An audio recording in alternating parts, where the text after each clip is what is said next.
Contoh aja, contoh. Jangan kau marah, jangan marah. Contoh, lempox, ngelem. Jangan kau ketawa. Lem toh, nah campur lem Korea. Tidak mau terbuka mulutnya. Pas ngelem, mabuk setengah. Dia ambil naik motor. Bayang.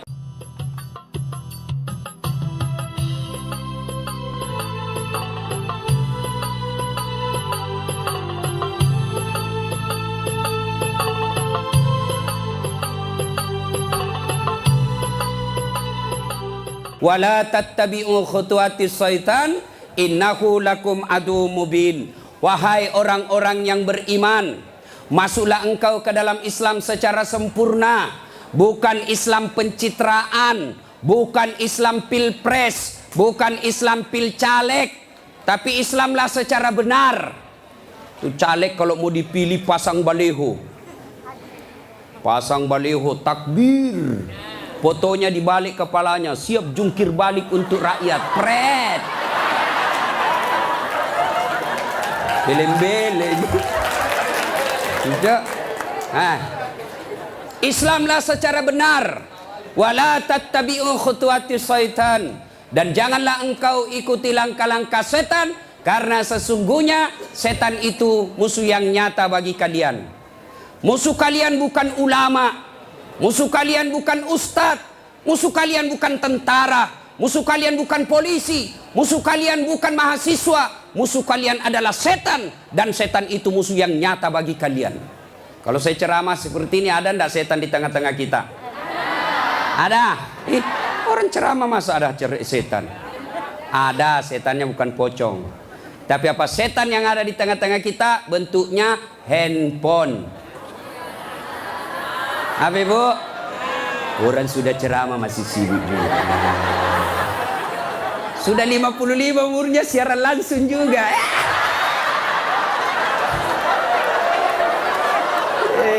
Gayanya. Woi, jangan siaran langsung. Saya tidak mau kalau ada siaran langsung. Simpan dulu HP-mu. Woi. Ibu-ibu yang pegang HP selama saya ceramah, saya doakan suaminya kawin lagi.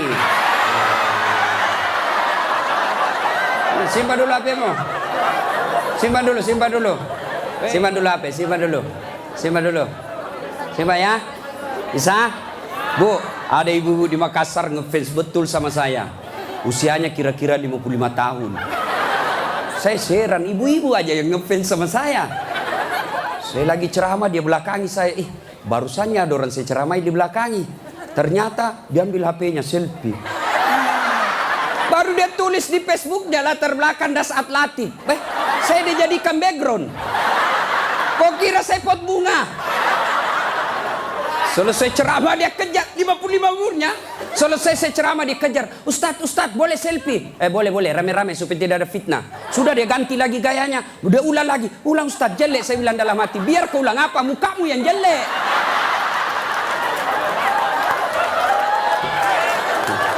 Selesai selfie, langsung dia bilang, Ustadz boleh cium? Haram, tidak boleh. Tidak nafsu Ustadz, cari barakah. Haram. Coba kau masih muda. Nakal. Simpan dulu HP ya, simpan dulu ya. Bu, bisa? Wa qala idzan, Allah kemudian berfirman, Bismillahirrahmanirrahim. Innallaha wa malaikatahu yusalluna ala nabi. Ya ayyuhalladzina amanu sallu alaihi wa sallimu taslima. Sesungguhnya Allah dan para malaikatnya bersalawat kepada Rasulullah Muhammad sallallahu alaihi wasallam. Maka wahai orang-orang yang beriman, bersalawatlah kalian kepada Rasulullah dengan sebaik-baik solawat. Saya mau dengar mana lebih kencang suaranya, ibu-ibu dengan bapak-bapak. Kita tanding malam ini, siap? Siap? Yuk cowok-cowok, terutama ini cowok jomblo fisabilillah. Kau diam dulu, kita dengar dulu ini ibu-ibu salawat ya. Ayo bu, ayo bareng-bareng bu. Salatullah salamullah ala toha Rasulillah. Salatullah salamullah ala Yasin. Alhamdulillah.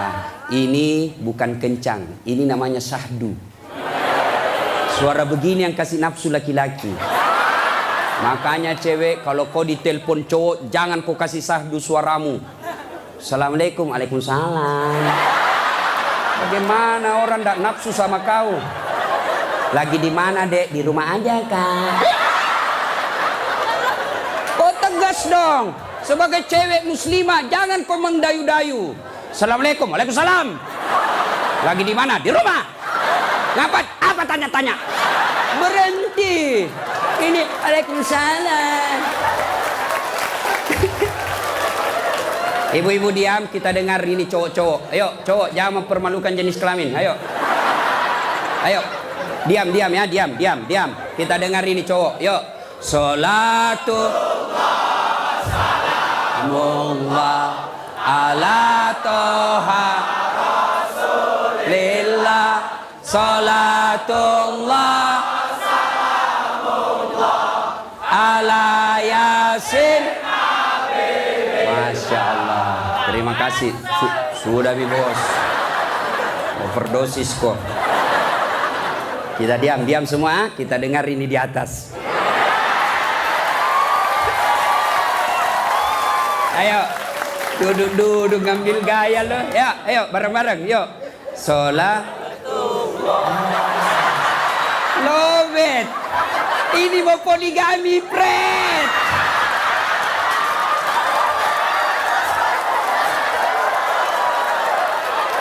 Nah, ayo bareng-bareng semua. Yuk. Salatullah salamullah ala toha Rasulillah. Salatullah salamullah ala Yasin Habibillah. Alhamdulillah, terima kasih. Dek, bisa ndak bedakan tadi mana suara cewek, mana suara laki-laki? Bisa. Kenapa bisa? Karena Allah kasih kita telinga yang lengkap sensor pembedanya. Dia bisa bedakan mana bunyi handphone, mana bunyi kentut. Tanpa kau pernah kursus. Woi cewek, mau ndak saya kasih handphone iPhone X Max 512 giga? Mau? Gratis, mau? Mau, mana?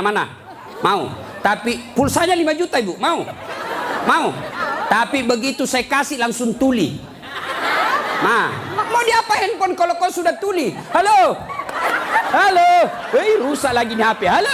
Buka HP rusak, telingamu masalah. Berarti yang mahal bukan jaringan, yang mahal bukan seluler, yang bukan handphone yang mahal. Apa yang mahal? Telinga. Allah kasih kau gratis, tidak perlu kau bayar.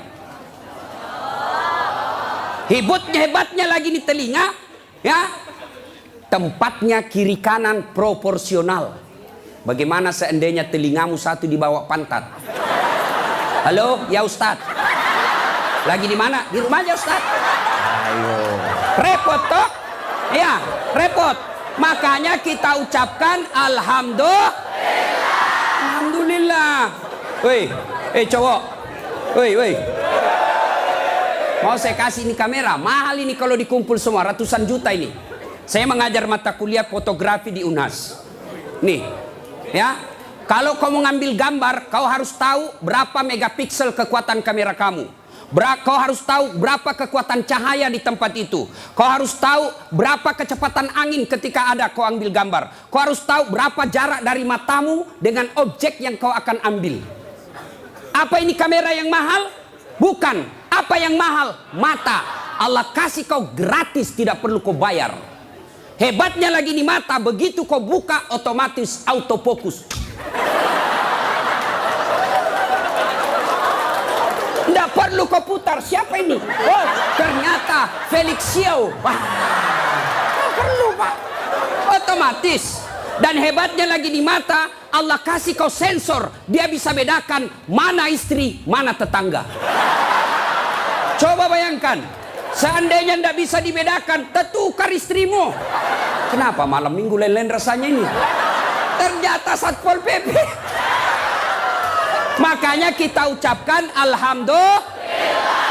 Alhamdulillah. Bos, saya mengajar mata kuliah public speaking. Hah? Praktikumnya itu pidato di depan saya. Wih, ada cewek, ada kawat di giginya. Saya biasanya di kampung pagar yang dikawat. Ini giginya dikawat. Saya tanya, apa namanya itu, Dek? Dia bilang behel. Oh. Lidah Sulawesi ini, bos. Yang kau paksa saya menjadi lidah Solo. Hah? Mahal itu, Dek. Ini 20 juta. Wih, 1 kali umroh. Disimpan di giginya. Saya tanya, sini kau dulu cewek. Kau kira itu behelmu yang mahal? Bukan, tapi apa? Gigi.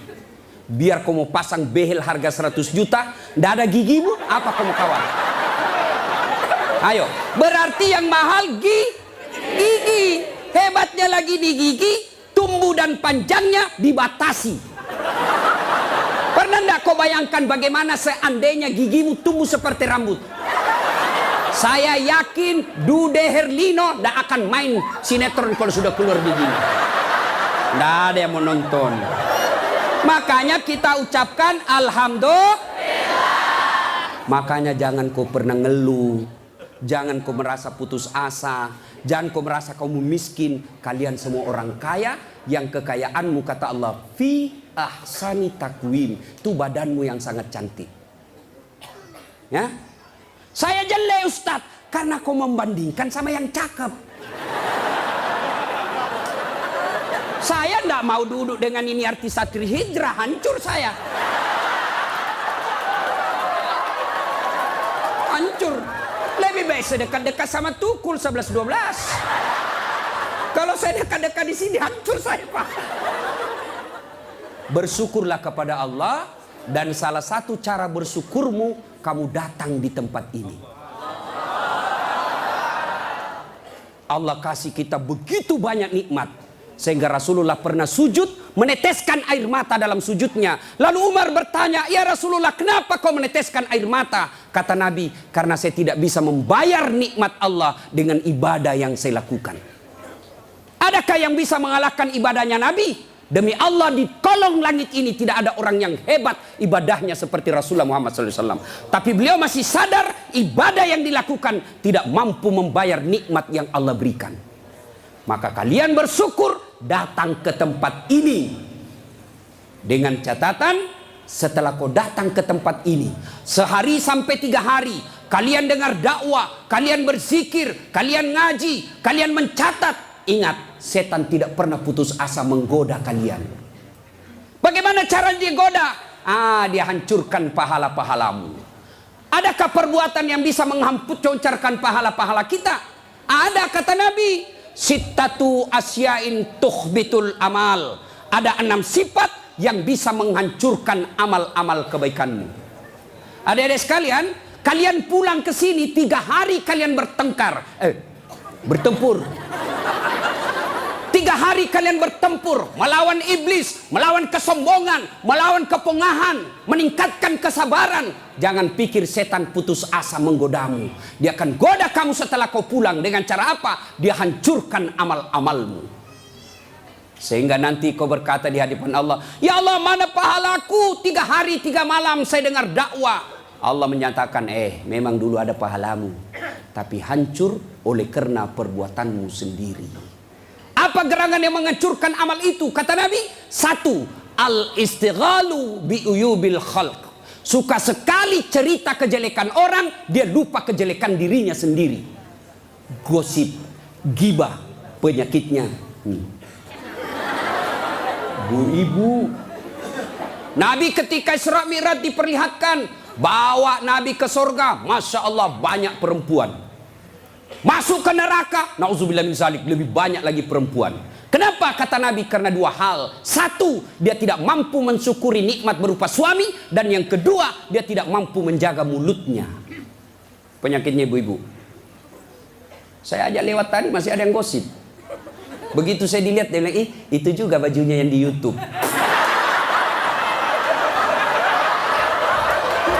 Sibuk. Kenapa? Saya pakai baju kau yang sibuk. Kang gosip. Jengkelku. Kenapa kau gosip saya? Bu, halo ibu. Penyakit ibu-ibu yang tidak bisa dikendalikan hawa nafsu menceritakan kejelekan orang. Kalau laki-laki kumpul paling dicerita, wih itu anak sayang. Yang pertama cakep tapi beleng-beleng. Itu yang kedua cakep, tapi ya dongok. Itu kan. Paling kita cerita itu, wah itu motor saya rewel, itu mobil saya yang tua, wah sedikit-sedikit mogok lagi. Itu atap rumah saya bocor. Paling kalau bapak cerita itu, tapi coba kalau ibu-ibu. Pertama dicerita sinetron. Jelek betul sifatnya itu ya. Sana itu. Iya toh, langsung tetangga jadi korban. Kumpul begini tuh masih ada gosip. Apa? Dia enggak ngomong tapi matanya dong. Apa? Kudungnya enggak serasi dengan roknya. Dia kayak umbul-umbul. Sudah. Satu udah digosip. Lewat lagi satu. Apa? Palsu. Kenapa kau tahu? Lipstiknya. Kenapa kau tahu? Melengket di giginya. Coba ya. Ayo adik-adik. Ya. Nah, maka saya heran sebagai anak bangsa. Kok kita dituduh orang Islam selalu menyebarkan fitnah? Islam sangat membenci fitnah sehingga Nabi mengatakan al-fitnatu asaddu minal qatl. Fitnah itu lebih kejam daripada membunuh. Jadi pemain buser. Apakah namanya itu? Cocok nih. Baser, apakah itu? Yang suka cari duit dari menyebarkan fitnah. Hah? Yo itu baser. Hah? Manalah. Tidak adalah kita orang Islam. Suatu kali Nabi menyampaikan, barang siapa yang mengucapkan 2 kalimat syahadat, diyakini sampai mati pasti masuk surga. Abu Hurairah senang dengar ini. Lalu Abu Hurairah berlari-lari kecil menuju ke pasar. Dengan tujuan apa? Dia mau menyampaikan berita gembira ini. Lalu didapat oleh Abu Bakar, oleh Umar. Abu Hurairah, kau mau pergi mana buru-buru? Saya mau menyampaikan berita penting. Apa itu? Barusan saja saya dengar menyampaikan Nabi, siapa yang syahadat, yakin sampai mati, pasti masuk surga. Umar berkata, betul kok Nabi bilang begitu? Betul. Saya tidak percaya. Ayo kita datang ke sumber. Dalam teori komunikasi inilah disebut check and recheck. Datanglah Umar klarifikasi ke sumber berita Rasulullah. Ya Rasulullah, katanya Anda mengucapkan siapa yang syahadat yakin sampai mati pasti masuk surga. Apa betul berita seperti itu ya Rasul? Nabi katakan betul. Tapi ya Rasulullah, ada apa? Ini Abu Hurairah, dia mengumumkan di pasar. Terus saya khawatir nanti disalahpahami umat kita. Biar tidak sholat yang penting syahadat masuk surga. Biar judi yang penting syahadat masuk surga. Biar zina yang penting syahadat masuk surga. Saya salah paham nanti orang. Saya khawatir hadis ini dipahami dengan salah. Lalu Nabi katakan, oke, jangan kau sampaikan ini halal umum, karena dia bisa mengganggu kemaslahatan umat. Itulah sebabnya kita kenal dalam Islam, likulli makam makal, wa likulli makal makam. Setiap ada ucapan, ada tempat yang cocok untuk ucapan itu, dan setiap tempat ada ucapan yang cocok untuk tempat itu. Maka ibu-ibu harus bijaksana memegang WhatsApp, harus bijaksana memegang medsos. Kenapa? Karena jika ibu salah menempatkan medsos itu, maka ibu bisa berujung pada penjara. 2. Yang bisa menghancurkan amal kebaikan kita. Apa itu kata Nabi? Hubbud dunia. Terlalu cinta kepada dunia. Cinta dunia boleh. Cinta dunia boleh. Mana yang tidak boleh? Terlalu cinta kepada dunia. Nah ibu, yuk. Salatullah ala toha Rasulillah. Salatullah ala Yasin. Cinta dunia. Mana cinta dunia? 1. Menganggap enteng ibadah. Hayya 'alas shalah. Sebentar, masih panjang waktu duhur. Ini kan sampai jam 3. Cinta dunia. Mana lagi cinta dunia? Ini paling banyak cewek. Mukanya dia tidak terima dengan ikhlas. Mukanya dikira tembok. Coklat, biru, abu-abu, krem. Sekarang cewek kan banyak palsu.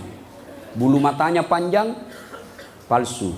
Matanya biru, palsu. Bibirnya merah, palsu. Pantatnya gabus, palsu. Itu terlalu cinta dunia. Perempuan kan sekarang bingung saya lihat. Rambutnya panjang, mau dikasih keriting.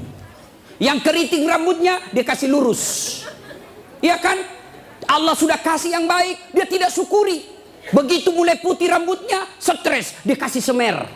Kena matamu, cinta. Karena waktu yang sangat terbatas. Yang ketiga, apalagi yang bisa menghancurkan amal ibadah kita? Qillatul haya, kurang rasa malu. Oh, ini banyak di Indonesia. Anggota DPR malu dong, sudah digaji oleh rakyat, uang rakyat, kalian tidur saja. Dedek, pernah dengar cerita anggota DPR di akhirat? Hah? Jadi anggota DPR kan ada penghafal Quran, masuk dalam surga.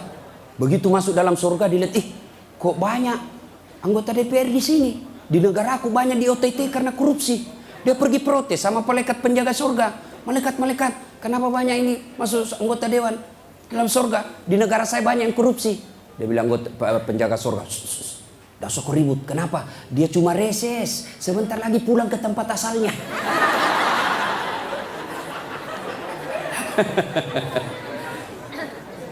Terlalu cinta kepada dunia dilarang oleh agama. Maka oleh sebab itu kita diberikan hanya syukuri nikmat yang Allah berikan. Yang ketiga, qillatul haya, kurang rasa malu. Malu dong menyebarkan fitnah. Malu dong jadi artis tapi menyebarkan syahwat. Malu dong jadi pejabat tapi korup. Malu dong jadi kontraktor tapi rampok. Pernah dengar cerita kontraktor di akhirat? Hah? Oh, ini penghuni akhir, penghuni surga sama penghuni neraka baku SMS-an dia. Bilang penghuni surga, "Mas bro, bagaimana kabarmu di situ?" "Bah, enggak ada enak di sini. Di blender terus kita di sini. Enggak ada jam istirahat." "Kau di situ bagaimana kabarmu di surga?" "Masya Allah, enak betul. 1 laki-laki 7 bidadari." Bayangkan Pak, 7. Dan itu bidadari tidak pernah kentut. Seperti istri kita di rumah 7 kali kentut 1 hari. Tidak pernah kentut. Perawan terus. 7 bidadari. Sampai jam berapa?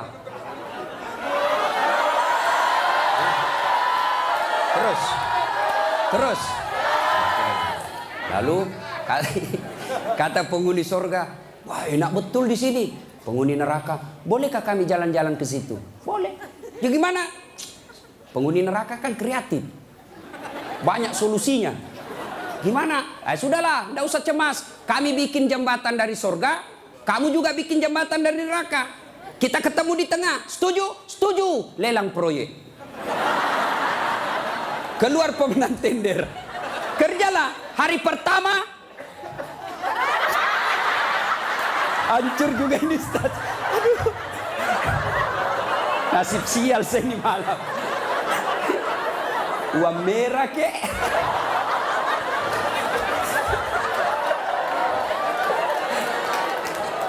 Jauh-jauh dari Sulawesi 10.000.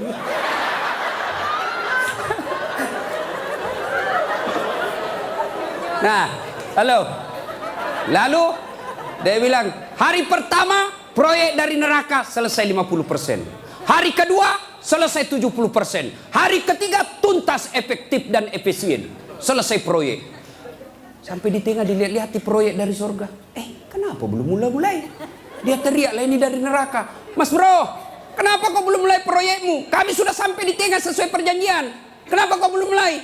Kata penghuni dari surga, "Bagaimana mau dimulai? Pemborong, kontraktor, pengawas, panitia ada semua di situ."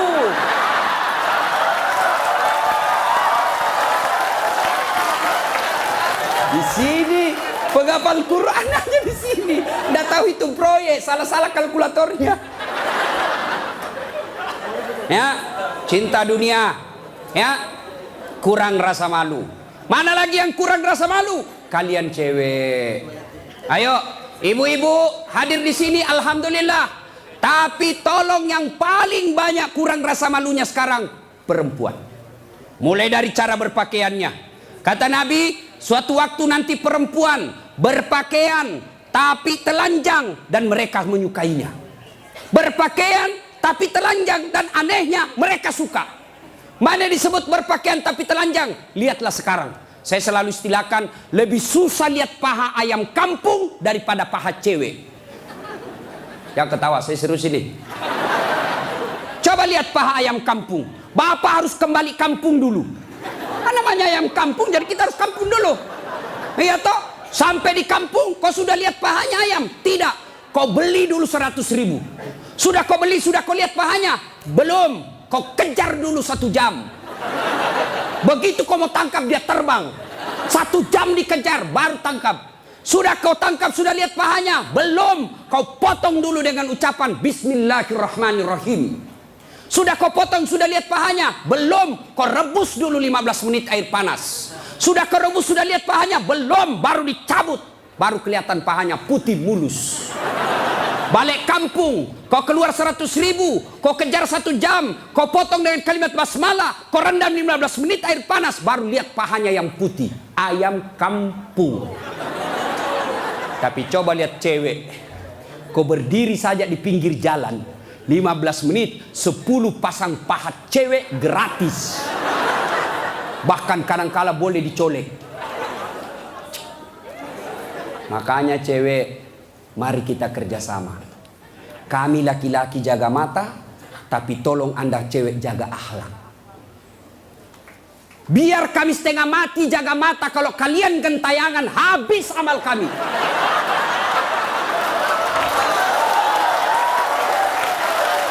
Ya, saya kalau mau pergi mengajar di kampus, saya ngaji dulu beberapa ayat, sholat duha dulu 2 rakaat, baru 1 kilometer saya naik mobil, hancur amalku. Sebelah kanan ketek, sebelah kiri dada, di depan paha. Nggak mungkinlah saya jalan terus begini, tiang listrik ku tabrak.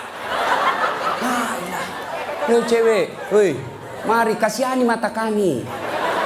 Dilihat haram, tidak dilihat barang bagus.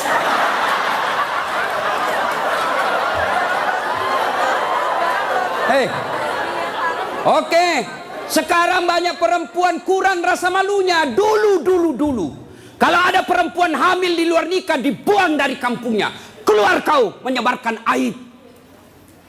Itu dulu perempuan meskipun belum pakai jilbab, tapi dia jaga harga dirinya. Saya zaman SMA kan belum ada jilbab.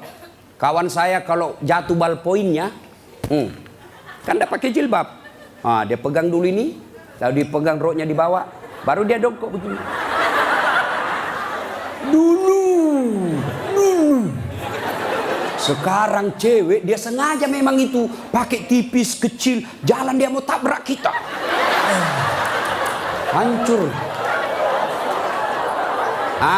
Maka kalian akhwat yang datang di sini pengajian selama 3 hari 3 malam, tolong selamatkan saudara-saudara kalian akhwat-akhwat supaya mereka tidak pakai begitu. Kalian tularkan itu jilbabmu kepada saudara-saudara semuslimah. Jangan kau biarkan mereka, dakwai mereka. Dia mau dengar atau tidak, kewajibanmu sampaikan, soal diamalkan urusan lain. Terutama juga yang pakai jilbab tapi tidak memenuhi syarat. Pakaian jilbab itu, pakaian menurut Islam itu ada 4 syaratnya. Nih dengar baik-baik yang mau bikin baju. 1, syarat pakaian itu nutup aurat. Alhamdulillah kalian semua nutup aurat. Mana auratnya perempuan? Seluruh anggota tubuhnya kecuali telapak tangan. Saat itu pakai jilbab, kelihatan lehernya, tinggal lehernya dibakar nanti. Ya, kelihatan pahanya nanti dibakar. Kalau cewek masih enak dilihat. Ini ada juga orang tua, sudah mau ada cucunya, pakaiannya saya tanya, Bu, kenapa pakai begitu? Ibu sudah tua. Dia bilang, ini baru ada, dulu waktu saya gadis tidak ada begini, Ustaz. Ini namanya bagus dikasih ibu, kasih STNK. Tahu STNK? Sudah tua, nakal kembali. Kasih itu STNK itu buru-buru gitu. Laki-laki mana auratnya? Pusat sampai lutut. Artinya adik-adik, kalian yang sudah mengaku diri hijrah, silahkan main futsal, silahkan main bola. silahkan olahraga, tapi tolong jangan kelihatan pahamu. Pahamu adalah dosa ketika kau kelihatan. Kau suruh saudara putrimu jilbab, kalian main bola kelihatan paha, dosa. Nggak ada nafsu lihat pahaku. Siapa bilang? Siapa tahu ada janda-janda tua sudah lama nggak lihat paha. Bisa jadi. Ya. Yang kedua, syarat pakaian menurut Quran, nutup aurat. Yang kedua, tidak mempertontonkan lekuk-lekuk tubuh. Ada orang pakai jilbab tapi bajunya sempit. Susah jalannya. Coba lihat itu kalau ada pengantin. Pakailah jilbab sakaratil maut. Yang 3 lapis, kuning, biru, abu-abu. Dikasih kiri lagi sedikit. Ada talinya dia ikat-ikat dulu. 2 meter dia kasih di lehernya. Kasih dulu. Nah, mulai tidak bisa goyang tangannya. Bajunya sempit. Roknya sempit. Jalan dah dia bilang suaminya, buru-buru ibu kita ketinggalan. Tunggu dulu pak. Dogo. Itu namanya beleng-beleng. Tahu beleng-beleng? Dongo. Tahu dongo? Kau lah itu. Ayo. Syarat yang ketiga, cowok juga. Kalian pikir kalau kau cowok berpakaian ketat-ketat tidak berdosa? Dosa juga itu. Yang lebih mencengkelkan itu yang gendut. Masuklah dia di masjid pakai kaos oblong. Begitu dia ruku, mulai mencemaskan. Sujud, ada celengan. Beleng-beleng.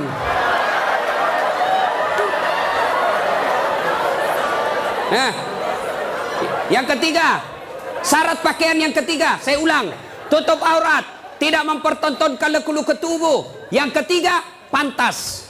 Apa maksudnya? Kalau saya alumni apalagi Muslim United, saya alumninya, 3 hari 3 malam saya dengar dakwah, maka sebaiknya pantas tidak saya berpakaian begini.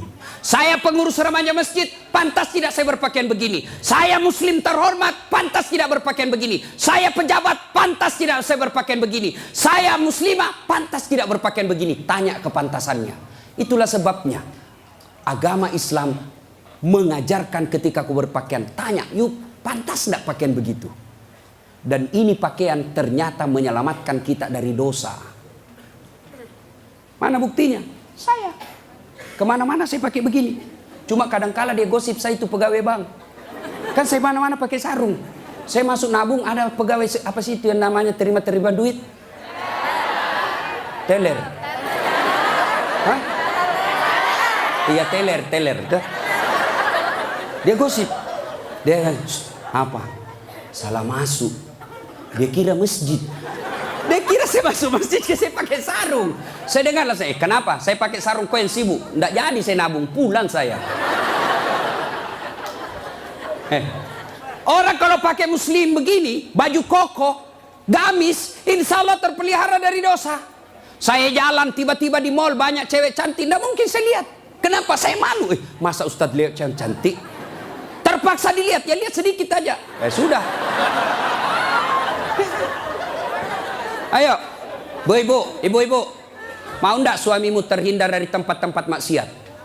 Keluar, suruh pakai peci, pakai songkok, pakai gamis. Ndak mungkin dia pakai begini pergi main biliar. Maka suruh pakai itu. Ada di Makassar, saya sudah suruh pakai Ustadz, tapi di mobil dia ganti. Memang sudah tabiatnya itu, sudah bajingan. Yang keempat, syarat pakaian yang keempat adalah indah. Ternyata Allah tidak meninggalkan keindahan. Allah tidak melarang kita keindahan dalam berpakaian, tapi dengan catatan tertib aturannya. 1, tutup auratmu. 2, jangan kau tontonkan lekuknya. 3, pantas. 4, indah. Ini sistematis, tidak boleh ditukar. Sayang 1000 sayang kita bikin pakaian. Indah nomor 1, nutup aurat 19. Akhirnya pakaian kita seperti yang kita lihat sekarang ini. Yang di atas turun ke bawah, yang di bawah naik ke atas, ketemu di tengah, tipis, sempit, kecil. Dongo.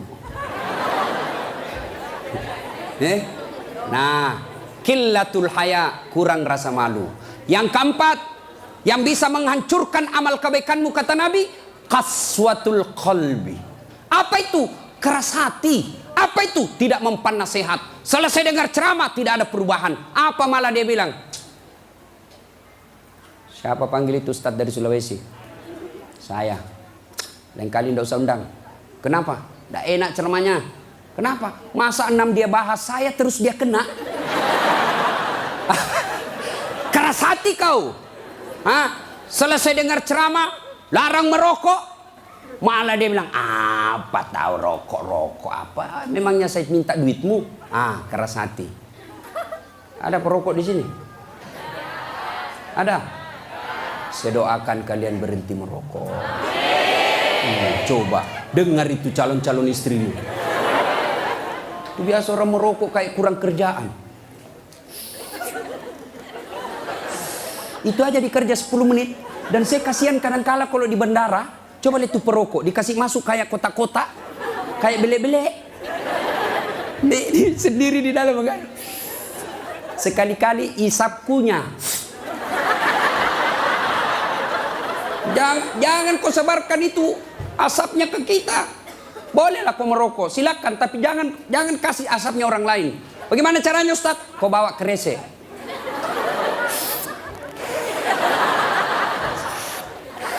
Itu bebas polusi. Ibu-ibu setuju enggak suaminya berhenti merokok? Kalian membenci 9 naga. Kalian membenci mereka-mereka itu. Tapi kalian beli rokoknya.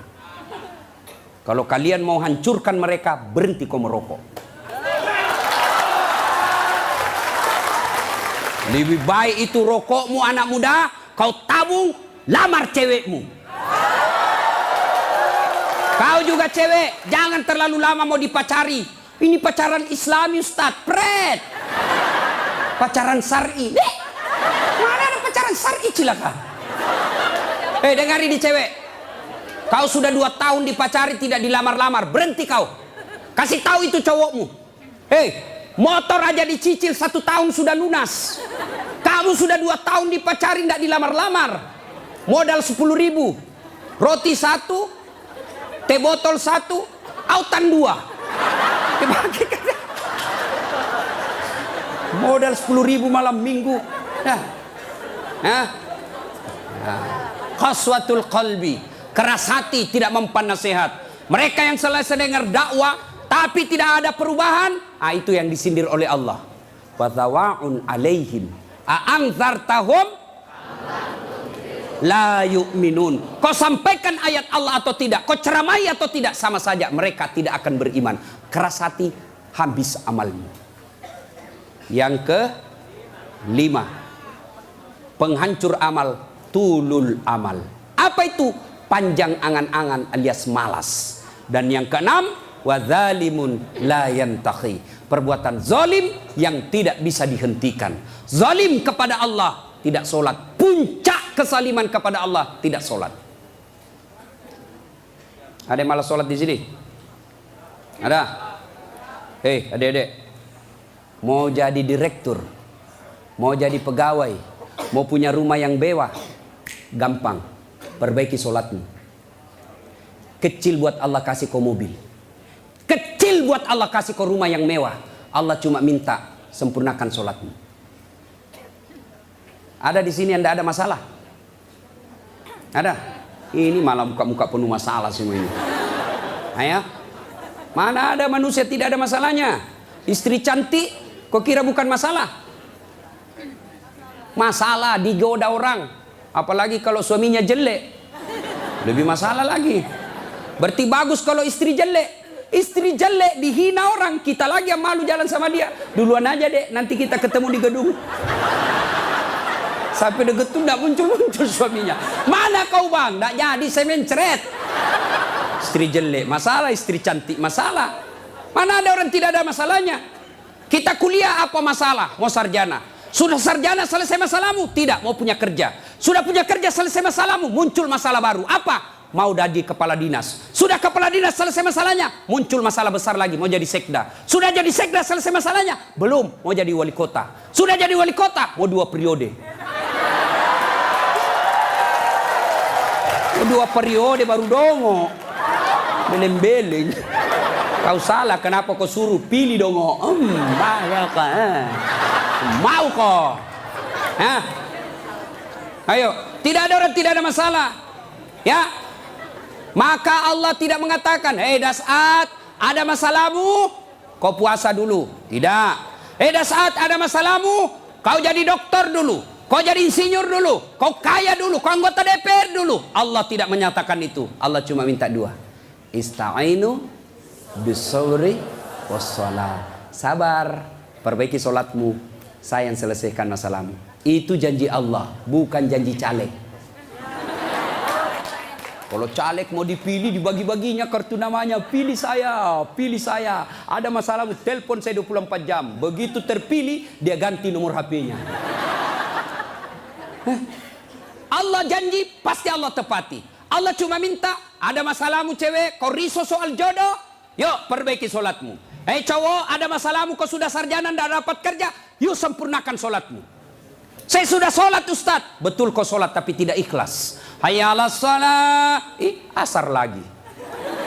Barusan duhur, kau tidak ikhlas. Saya sudah solat Ustaz. Betul kau solat tapi main-main. Mana buktinya? Allahu Akbar. Alaikum. Ya kana mulian. Suratul ladina. Kau ketawa karena kau bayangkan dirimu. Nah, siapa yang ngajar kau sholat begitu? Sampai ada yang tanya saya, ibu-ibu, Ustadz boleh enggak sholat? Panas Ustadz di rumah, enggak ada AC, enggak ada kipas. Sholat duhur boleh enggak tidak pakai BH? Boleh, tapi kau tidak beradab namanya. Boleh. Bayangkan kalau kau ruku. Yang ketawa cowok, ini bagian laki-laki perempuan. Boleh, tapi tidak beradab namanya. Itu kau tidak ikhlas. Saya sholat Ustadz, betul kau sholat. Tapi sholatmu ya tidak seperlunya. Saya juga sholat Allah.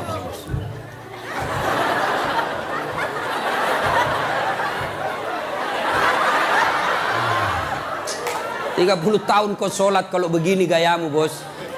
Adik-adik, kau punya handphone? Ibu-ibu punya handphone? Waktu beli handphone itu ada buku pedoman kan? Iya. Dan di situ dicatat merah tebal buku pedoman petunjuk pemakaian handphone. Dicatat besar-besar, catatan penting. Baca buku pedoman ini sebelum penggunaan handphone. Handphone aja kau pakai itu belum tentu untuk kebaikan. Ada buku pedoman penggunaannya. Sholat kalian yang pakai 5 kali sehari semalam paling sedikit. Lalu kenapa kau tidak pernah buka buku pedoman sholatmu? Ya. Nah, maka bu, bapak, perbaiki saja sholat. Insya Allah selesai masalahmu. Zolim. Zolimun la yantakhi. Perbuatan zolim yang tidak bisa dihentikan kepada Allah. Yang kedua, zolim kepada jenis kedua, zolim kepada sesama manusia. Tidak usah zolim kepada tetangga. Ibu-ibu zolim kepada suaminya. Mana ibu-ibu zolim kepada suaminya? Suaminya dijadikan tahanan kota. Baru keluar 1 jam ditelepon. Di mana kau, Pak? Di mana kau? Keluar kau, pulang kau. Bagaimana kita tidak cepat mati? Kita keluar, kau cari sampai di rumah, kau maki-maki. Baik kalau kau cantik, berat badan makin nambah. Duduk makan canggurma, nonton sinetron ngangkat ketek sambil menguap. Kita di jalan semua harum cewek-cewek. Sampai di rumah, la haula wala quwwata illa billah. Suami zalim kepada istrinya. Contohlah Rasulullah, ya. Rasulullah itu sangat romantis. Maka orang yang zalim kepada Allah adalah tidak menunaikan kewajibannya kepada Allah. Zalim kepada sesama manusia, hak-haknya orang dia serobot. Dan yang ketiga, zalim kepada diri sendiri. Apa zalim kepada diri sendiri? Dia sudah tahu maksiat, tapi dia tetap lakukan. Maka menghindari semua itu, kita hadir di tempat ini sebagai wujud kita cinta kepada Allah. Mudah-mudahan kesalahan-kesalahan kita diampuni oleh Allah Subhanahu wa taala. Banyak yang ingin kita sampaikan, tapi waktu jualah yang membatasi kita. Insya Allah lain waktu dan kesempatan kita akan lanjutkan. Kalau masih mau dengar ceramah saya, gampang. Gimana caranya Ustadz? Ambil handphonemu, buka YouTube, tulis nama saya Das'at Latif. Keluarlah ceramah saya yang ratusan. Sudah itu jangan lupa kasih tanda begini. Yang ketawa saya serius ini bos. Yang kau kasih begini. Kalau kasih begini dia cari kau malaikat pencabut nyawa. Masa ceramah kau kasih begini? Dah enak perasaan kau lihat ceramah kasih begini bos. Kalau kau tidak senang ya sudah, tidak usah komentar. Nah, cuma cepat habis kota, 1 jam habis menguras kota. Maka saya sediakan ceramah yang tidak menguras kota. Gimana caranya? Follow saya di Instagram. Das@latif 1212. Das@latif 1212. Sudah ku follow Ustaz, tidak mau tak putar ceramahmu. Hakul yakin dada datamu. Kau beli kota dulu ya. Nah, sudah ibu bapak, mudah-mudahan ada manfaat. Sebelum kita akhiri, mari kita kirimkan suratul Fatihah kepada Rasulullah Muhammad SAW. Khasiat dan keutamaannya kita ikhlaskan untuk mereka yang merintis pembangunan masjid ini. Yang terkenallah masjid ini seluruh jagat Indonesia. Masjid ini adalah masjid pergerakan umat Islam di Yogyakarta. Mari kita doakan. Mudah-mudahan orang-orang yang berpartisipasi dalam pembangunan masjid ini dan pelaksanaan acara ini, Allah mudahkan hidupnya. Allah balas segala kebaikannya. Allah angkat derajatnya. Dan jika kelak menghadap kepada Allah, Allah hadapkan dalam iman dan Islam. Al-Fatihah.